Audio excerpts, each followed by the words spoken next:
Kami dari kelompok 6 ada namanya sendiri Pak, tidak hanya kelompok 6 begitu. Jadi kami memberi nama kelompok kami adalah kelompok terbaik. Itu nama. Itu nama. Terus wilayah kami itu nama.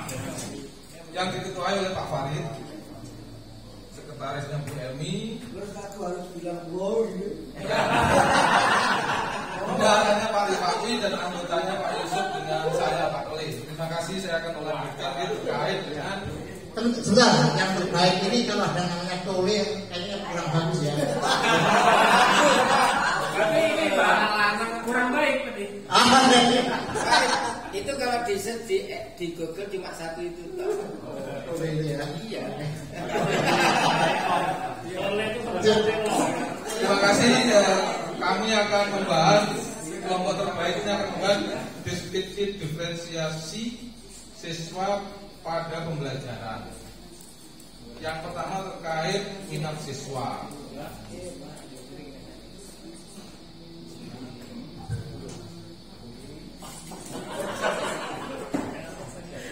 Pengenalan kebutuhan siswa, guru harus memahami kebutuhan minat. Kalau pembelajaran sesuai minat siswa, maka siswa tidak akan tertekan dalam belajar.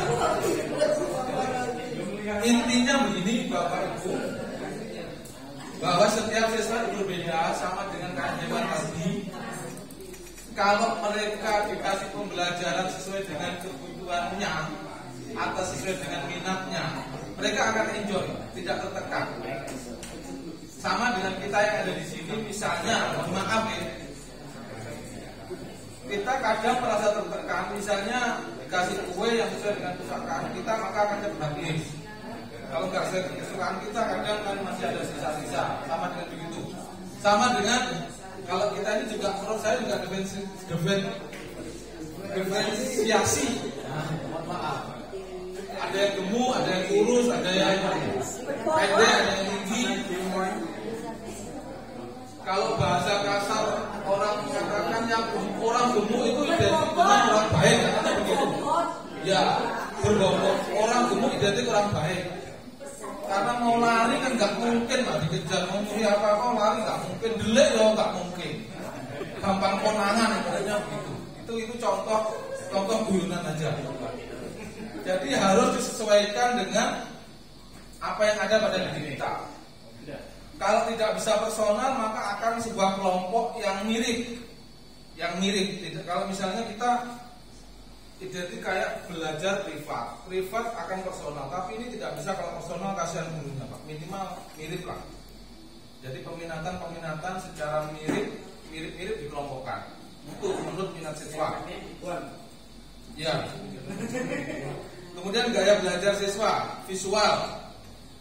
Gaya belajar yang fokus pada penglihatan. Kemudian auditori, gaya belajar yang mengedepankan pendengaran. Kemudian kinestetik, gaya belajar yang lebih mengedepankan pada gerakan.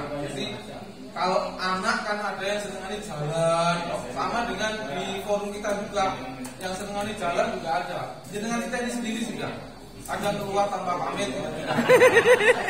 Itu mungkin kinestetik Pak. Ya, jadi dibiarkan aja saja. Dan lain-lain juga. Ininya hampir sama dengan kita sebenarnya. Kemudian kesiapan belajar siswa, kondisi fisik siswa, mental, emosional, kebutuhan dan pengetahuan. Itu juga kita bisa dikelompokkan. Kondisi fisik kita sering juga awal saya sampaikan, termasuk dengan fisik mungkin lemah dan sebagainya. Kemudian mental macam-macam juga Pak. Ada yang mungkin sering usul, nggak pernah usul, dan lain sebagainya. Emosional, kebutuhan dan juga pengetahuan yang lain yang kemungkinan minat belajar di rumahnya pun juga dibantu oleh orang tua.